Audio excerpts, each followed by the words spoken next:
Hi everyone, Raquel here from scrapcosy.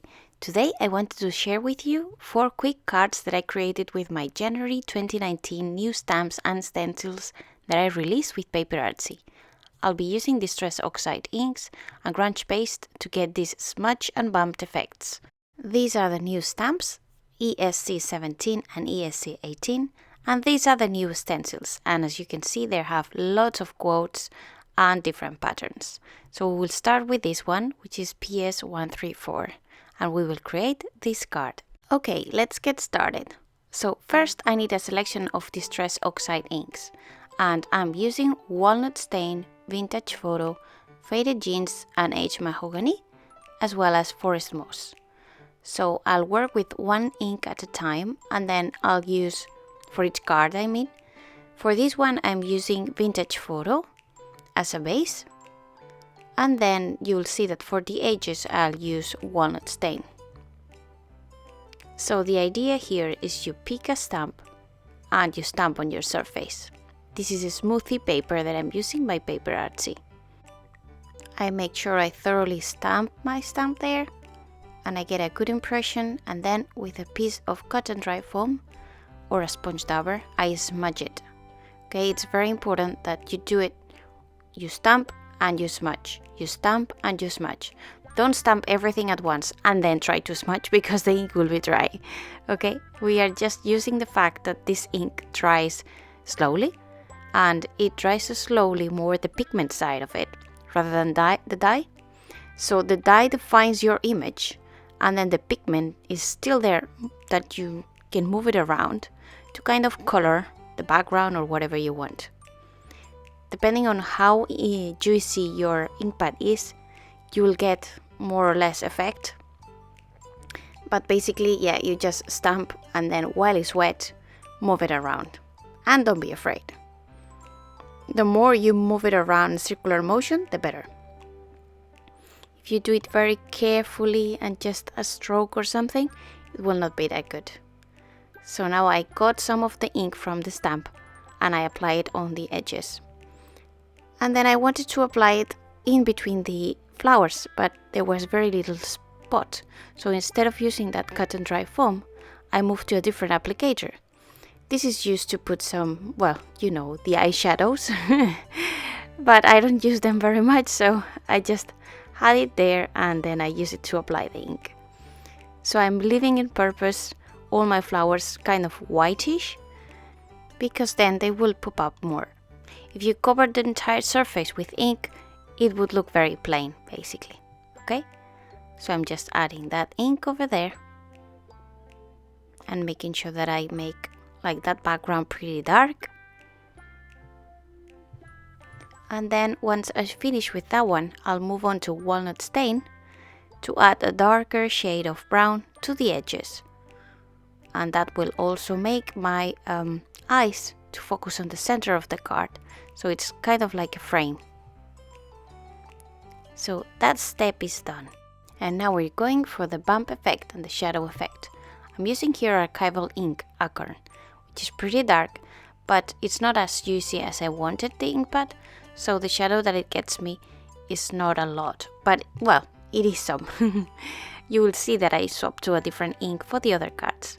So the idea is you rub on your piece of your piece of cotton dry foam. It needs to be clean or just one that you use for this purpose and this ink, because you don't want to cross-contaminate or anything. And you basically apply it in circular motion, and there you get your shadow. And now we're going to apply Grunge Paste. So Grunge Paste is a texture paste. You need to stir it a little bit to make it fluffy, and then you're going to apply it through the stencil. Position it exactly what it was, and then you shift it up and left, like 2-3 millimeters up, 2-3 millimeters left. And then you spread it like if you put some, I don't know, cream or butter.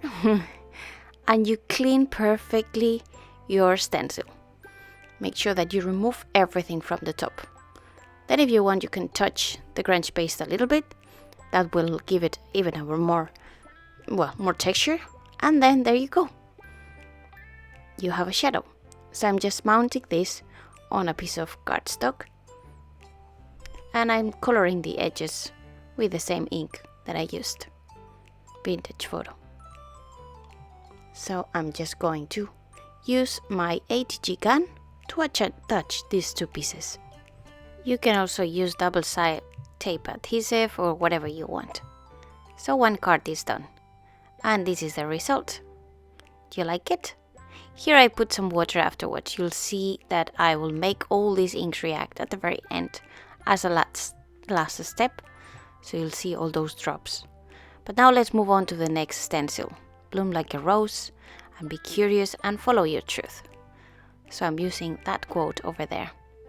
So for this one I'm using forest moss. And then I'm just stamping here and there. And as I did before, a piece of cotton dry foam, clean or grain basically, that you use for this ink in particular. And then I'm stamping the same stamp in different positions. That herbal one. I love this one. To create background is very nice. So I add a little bit more here and there.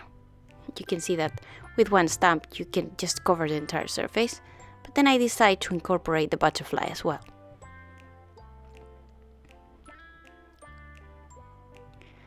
Then I'm adding some more ink. I'm keeping the butterfly white. And now I'll add some Vintage Photo. So for the rest of the cards I'll use Vintage Photo for the edges. And that will give me a vintage touch. And also, well, a little bit coordination in between them, basically. So I spread some water over there. You didn't see it that much, but then I plopped the excess. And I'm ready to move on the next one. The next step is applying the shadow. I'm using the VersaFine Clear ink. So rub on very well. This one was very juicy and you'll see how sharp it is. And I had a fantastic idea, I thought. And I wanted to create also a corner, but I'll not use it for anything, so just avoid the next step. So yeah, I wanted to create there like, yeah, kind of like a corner, but then I didn't like the outcome. So if I repeated this again, I would just don't do that and just stick to the letters. So now again, you learn this technique by heart. You put it in the same position, shift it up and left. Then get your Grunge Paste and apply it on top of your letters. And make sure you scrap or clean or your stencil on top to remove the excess and lift. And there you go. Isn't it nice, that effect? I love it. So now I'm going to prepare my card base in the same way. Vintage Photo on the edges. And I'll just stick the two pieces together. So using that ATG gun. And making sure that all the edges are more or less, well, divided in the same way. So this is the result. And again, you can see the splashes here and there. Now go back to PS134 and we are going to use From Me to You to create this card. And for this one I'm using Vintage Photo and Faded Jeans. So I'm going to stamp with Faded Jeans the butterfly in many places to create like a background, repeated background. So stamp once, smudge, stamp and smudge all the way until you get the background that you like. Again, if your ink pad is very new, you may get a disaster, okay? So don't blame me. My ink pads have been there for a while. So basically, when you smudge, you get that halo, right? But if your ink pad is super juicy, then you may get a mess, okay? But just try it and then see how it goes. And at my end, I noticed that not all the inks work good with that technique. So the best ones to use are the ones that I'm using here, which are pretty dark in color. And as I did before, I'm adding some more ink on the background side, not on the butterflies. So keeping the butterflies white make them pop basically. And in this case I was squeezing a lot my cut and dry foam just to make sure that it didn't go on top of the butterflies. And I decided to try a different technique here, which was now stamping and not smudging. Just that script, which is very beautiful from that stamp set. So I'm rubbing the ink just a little bit to get just a hint of that text here and there. So not a perfect impression, just a little bit on the background. So I'm just getting now that vintage photo and adding it to the edges. I really like that added vintage look to the card. And now, well, you guess what it's coming, right? Adding the stencil, so the shadow. And I'm using that VersaFine Clear again. This is waterproof, it's an oil-based ink. What I'm using waterproof? Well, I'm using waterproof because afterwards I'm going to spritz some water on top of the card. And I'm also going to work with the Grunge Paste, as you know. And they are water-based products. And they may, well, react if I used instead just the distress oxides. So I prefer a waterproof ink for this technique. And as I did before, you know it now by heart, up and left 2-3 millimeters. So now I'm repeating that again, I think, just to be sure, because that's the last step. You need to be careful and do it right. So up a few millimeters, left few millimeters, and then spread. Spread like butter. Remove the excess. Make sure that everything is covered and perfectly flat and clean. That gives the best result than if you just leave it as it is, because it's pretty more homogeneous basically. And there you go, the shadow effect. Love it. So I'm heat setting it, and then I'm adding vintage photo to the back of that card. I mean to the front. And then I'm mounting this again with the ATG gun. Grunge Paste dries naturally, but as you can see, you can also use the heat gun to heat set it, and it will not blister, so it's perfect.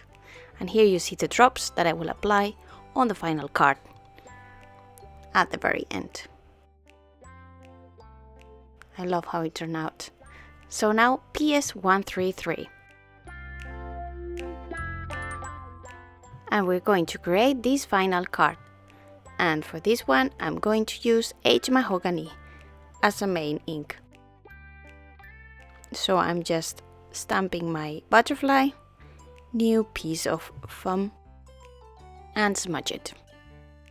So again, I can't stress enough, stamp one thing and smudge, stamp another thing and smudge. Don't stamp the whole thing and then smudge, because it will be dried and you get nothing, okay? So you need to move very quickly and doing circular motion to make sure that the ink moves around evenly and it becomes like a halo. Okay. I'm just retrieving some of that ink from the stamp, so that helps cleaning my stamp and saving a little bit of ink. And then I'm applying that ink on the background only, not on the flowers, again to make them pop. And now with vintage photo, I'll add it to the edges to apply a vintage touch. And for this one I wanted to split some water so you can see how the drops react.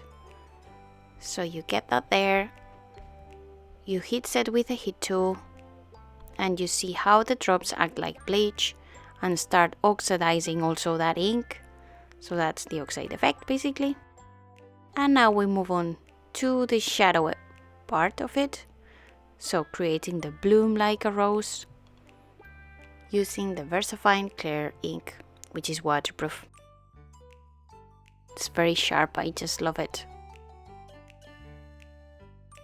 And then I'm just cleaning a little bit the stencil, and I'll apply the Grunge Paste. I really love this paste too. So shift up and left. Of course, if you wanted the shadow on the other way around, then you will move it right and bottom, right? I mean, depends on where you want the shadow. You'll move the stencil in the opposite direction. And there you go, the final fourth card, which I'm heat setting just because I want to move it to mount it straight away. But if I waited 10 minutes, the Grunge Paste would be perfectly dry already. It dries very quickly. It's very good to work with. So my ATG can, and I paste it in place, and there you go. This is how it looks, and I just love all that effect. The shadow that it creates, it's like a bump, isn't it? So I'm just showing you there the different pieces, and I'm going to make those three react with water, the step that I was missing. And here the only thing that reacts are the distress oxides. So my shadow will not move, and my Grunge Paste neither. And this is all the cards. So the final results. Have a look at them. You like them? I really do love them. And they are so simple to make. So you just need, as you saw, some stamps to create your background, and then one stencil with a quote, and you're good to go. Thanks very much for watching. I hope you liked this video. If you did, please give me a thumbs up and subscribe to my YouTube channel. Now on your screen you can see different videos that I created for this same release, and you can just go to them and see other techniques that I used with the new stamps and stencils. Thanks very much for watching, and see you in the next one. Bye!